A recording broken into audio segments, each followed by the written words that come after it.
Asyhadu an la ilaha illallah wahdahu la syarikalah wa asyhadu anna Muhammadan abduhu wa rasuluh. Amma ba'du, fa'udzu billahi minas syaitonir rajim. Bismillahirrahmanirrahim.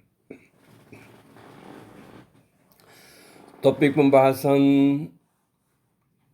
masih tentang wa mimma razaqnahum yunfikun, yaitu salah satu dari dua aktivitas keagamaan menurut ajaran Islam, yaitu hukukul ibad atau hablum minallah, menegakkan hak-hak Allah, dan hablum minallah atau mengadakan hubungan dengan Allah Ta'ala. Serta yang kedua, aktivitas kedua, hukukul ibad, memenuhi hak-hak sesama hamba atau melakukan hubungan dengan sesama manusia, yaitu melalui wa mimma razaqnahum yunfikun. Sebelumnya telah dijelaskan bahwa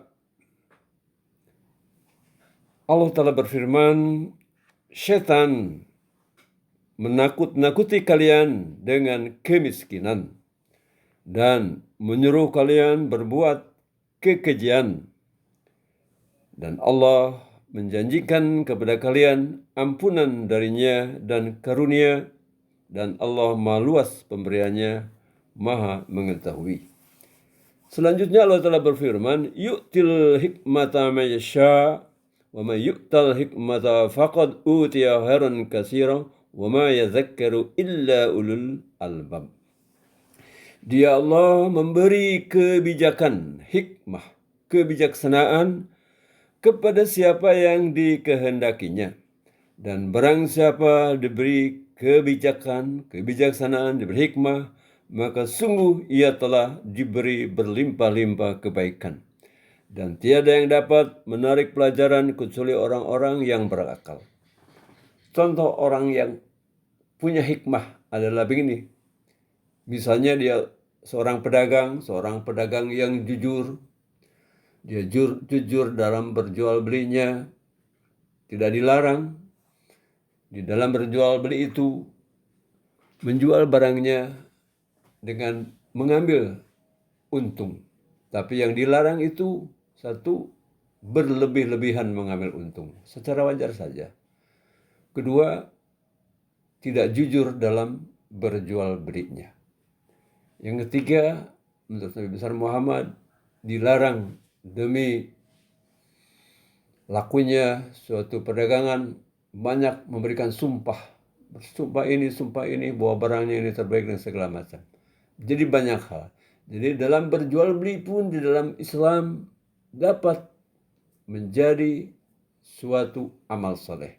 Itu jika dilakukan sesuai dengan kaidah-kaidah jual beli di dalam perdagangan. Mengapa ini penting? Sebab ada kaum yang dalam berjual beli itu sangat kotor, sangat tidak jujur. Di antaranya adalah kaum Midian. Sangat tidak jujur. Demikian rupa dia mengumpulkan harta dengan apapun, segala cara, yang penting kaya raja. Akibatnya dia diazab oleh Allah SWT. Jadi orang yang berdagang dengan kejujuran, akhirnya dengan karunia Allah Ta'ala, karena kejujurannya, dia memperoleh harta yang baik, harta yang halal dan thayyiban. Namun karena dia mengerti apa yang dia susah payah kumpulkan dari perdagangan itu, maka demi memenuhi hak-hak sesama hamba, dia wa mimma razaqnahum yunfikun, membelanjakannya. Bayangkan, dia begitu susahnya mencari harta yang halal tadi, tapi demi semata-mata kecintaan kepada Allah, demi mencari keridhaan Allah Ta'ala, dia membelanjakan kecintaan, membuktikan kecintanya itu dengan mengkhidmati anak-anak yatim dan orang miskin. Bagaimana, betapa luar biasanya orang yang diberi kebijakan seperti itu. Begitu juga petani. Yang namanya bertani, berladang, tidak ada yang hari ini ditanamkan biji, besok panen. Tidak. Pasti mengalami berbagai suatu sesuai sifat rububiyah, bahwa setiap pekerjaan mengalami sifat atau meniru sifat rububiyah, harus dipelihara, dipupuk, dijaga dari hama dan segala macam. Begitu luar biasanya pengorbanan yang dilakukan. Nah, akhirnya dengan karunia Allah Ta'ala, karena kejujurannya, ketakwaannya, dia berhasil panen yang berlimpah ruah. Dikatakan, la in syakartum la zidannakum la in kafartum inna azabi lasad. Karena dia menyadari bahwa yang menumbuhkan pohon tanaman di ladangnya itu bukan dirinya, biarpun sedikit ada upaya, hanya Allah Ta'ala, maka wa mimma razaqnahum yunfiqun. Bayangkan, ketika dia hasil susah payahnya itu diberikan kepada orang lain, inilah suatu hikmah. Kenapa? Inilah orang yang tidak mendustakan din. Inilah contoh orang yang tidak mendustakan agama. Inilah orang yang ibadahnya menimbulkan pribadi surgawi. Jadi kembali kepada setan, yakni setan menakut-nakuti kamu dengan kemiskinan dan menyuruh kamu berbuat kekejian. Dan Allah menjanjikan kepada kalian ampunan darinya dan karunia. Dan Allah maluas pemberiannya dan maha mengetahui. Dia memberi kebijakan hikmah kepada siapa yang dikehendakinya. Dan barang siapa diberi kebijakan hikmah, maka sungguh ia telah diberi kebaikan yang berlimpah-limpah. Dan tiada yang dapat menarik pelajaran kecuali orang yang berakal. Sebelumnya telah dijelaskan tentang orang-orang yang dikatakan a'udzubillahi minasyaitonirrajim. Wa idza qila lahum anfiqu mimma razaqnakumullah qala alladzina kafaru lil ladzina amanu anut'imu man la yasha'ullahu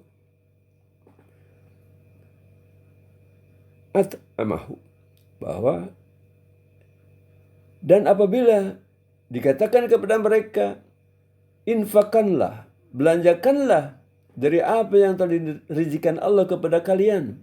Berkata orang-orang kafir itu kepada mereka yang beriman, haruskah kami memberi makan kepada orang-orang, ini orang-orang miskin, anak-anak yatim? Jika Allah berkehendak demikian, tentu Dia sendiri yang memberinya mereka makan.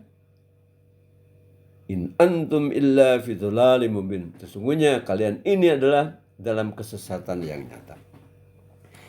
Kemudian juga sesuai dengan ayat itu, Allah Ta'ala berfirman, dikatakan, laqad sami'allahu qawla alladhina qalu innallaha faqir wa nahnu agnia'u sanaktubu ma qalu wa qatlahumul anbiya'a bighairi haqq wa taqulu zuqul azaba wa naqulu zuqul azabal harik. Allah Ta'ala berfirman, sesungguhnya Allah telah mendengar ucapan orang yang mengatakan, sesungguhnya Allah itu miskin dan kami kaya. Kami akan mencatat apa yang dikatakan kepada mereka. Usaha mereka dan usaha mereka untuk membunuh nabi-nabi tanpa alasan yang benar. Dan kami akan mengatakan kepada mereka, rasailah azab yang membakar ini. Dzalika bima qaddamat aydikum wa annallaha laisa bizzallamin lil abid. Azab itu disebabkan oleh apa yang telah dikerjakan tangan kalian sendiri. Dan Allah sekali-kali tidak pernah berlaku aniaya terhadap hamba-hambanya. Ini cerita tentang golongan ahli kitab pada zaman Nabi Muhammad Rasulullah SAW. Ketika orang-orang Yahudi, kita ketahui bahwa ketika Rasulullah SAW hijrah ke Madinah, di Madinah itu ada 3 golongan orang Yahudi dan 2 golongan orang musyrik. Dan orang-orang Yahudi itu luar biasa menguasai ekonomi di Madinah. Jadi mereka itu kaya raya. Kaya raya. Demikian juga orang munafik. Juga orang munafik kaya raya. Karena tujuan orang munafik itu juga hanya mencari kekayaan. Jika beragama tanpa menjadi kaya, dia tidak suka. Jadi ketika orang-orang Yahudi di Madinah disuruh untuk menafkahkan kekayaan mereka di jalan Allah Ta'ala, ya, mereka mengejek kaum muslimin, mengejek Nabi besar Muhammad Rasulullah SAW dengan mengatakan, apakah Allah Ta'ala itu miskin dan kami kaya? sehingga kalian itu minta kami untuk berkorban untuk orang-orang miskin terutama di antara kalian? Itulah artinya. Apakah kami kaya dan Allah Ta'ala miskin? Nah, sama tadi seperti dalam surah Yasin. Dan apabila dikatakan kepada mereka, belanjakanlah dari apa yang telah direzekikan Allah kepada kalian, berkata orang-orang kafir itu kepada orang-orang yang beriman, haruskah kami memberi makan kepada orang-orang yang jika Allah berkehendak demikian, tentu Dia akan memberinya makan? Tiadalah kamu melainkan dalam kesesatan yang nyata. Jadi seperti itu gambaran daripada orang-orang yang bakhil, yang bahwa saya bekerja keras untuk saya, kenapa kerja keras saya harus diberikan cuma-cuma kepada orang yang miskin? Itu suatu kegilaan. Kemudian dalam ayat lain dikatakan, wa qalatil yahudu yadullahi maglulah gulat aydihim walu'inu bima qalu bal yadahu mabsutatan yunfiku kaifa yasha wa yazidanna katsiran minhum ma unzila ilaika min rabbika tughyana wa kufra wa alqaina bainahum adawatan wal baghdha ila yaumil qiyamah kullama awqadu naran lil kharbi atfa'aha Allahu wa yasa'una fil ardi fasadan wallahu la yuhibbul mufsidin. Dan berkata orang-orang Yahudi, tangan Allah terbelenggu. Katanya, Allah miskin, kami kaya. Kenapa Allah tidak memberi harta, memberi makan mereka yang miskin? Tangan Allah terbelenggu, kata. Tangan mereka sendirilah yang akan dibelenggu, kata Allah Ta'ala. Artinya mereka akan menjadi bangsa yang kikir. Dan mereka akan dilaknat disebabkan apa yang dikatakan mereka. Tidak demikian, bahkan kedua tangan Allah, kedua tangannya terbuka lebar. Dia merezekikan, menafkahkan sebagaimana Dia kehendaki kepada siapapun yang Aku kehendaki. Dan apa yang diturunkan kepada engkau dari Tuhan engkau Muhammad, yaitu Al-Quran, akan menyebabkan kebanyakan mereka bertambah durhaka dan kafir. Dan kami akan melontarkan permusuhan dan kebencian di antara sesama mereka sampai hari kiamat. Setiap kali mereka menyalakan api peperangan, Allah akan memadamkannya. Dan mereka berusaha berbuat kerusuhan di muka bumi, dan Allah tidak menyukai para pembuat kerusuhan. Jadi itulah, sesungguhnya dikatakan, laqad sami Allah, sesungguhnya Allah benar-benar mendengar ucapan orang-orang yang mengatakan sesungguhnya Allah itu miskin dan kami kaya. Kami akan mencatat apa yang dikatakan mereka dan usaha mereka dalam membunuh nabi-nabi tanpa alasan yang benar. Dan kami akan mengatakan kepada mereka, rasakanlah azab yang membakar ini. Jadi kekayaan mereka yang mereka kumpulkan, yang mereka timbun untuk kerakusan hawa nafsu mereka akan menjadi bahan bakar api neraka. Inilah yang terjadi dengan Perang Dunia ke-1, Perang Dunia ke-2, dan Perang Dunia ke-3 pun yang sangat mengerikan. Insya Allah mudah-mudahan tidak terjadi.